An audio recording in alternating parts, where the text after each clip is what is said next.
Так, вот что мы, короче, начали здесь делать. Вот так вот на данный момент это выглядит. Вот эта вот вещь.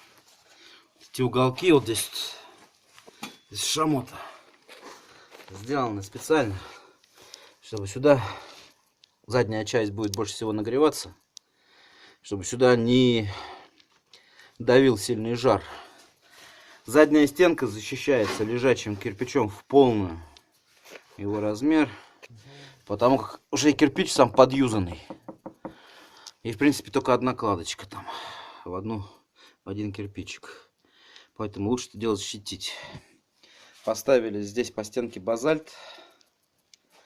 Вот, получается между стенкой кирпичной красной и шамотной небольшой зазор.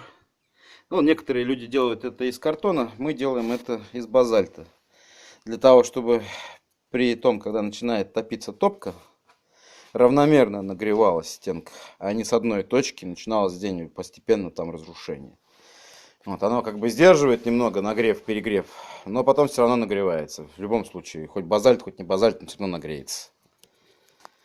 Вот, поставили колоснички, поменяли тут систему держания каналов, которые на гвоздях висят.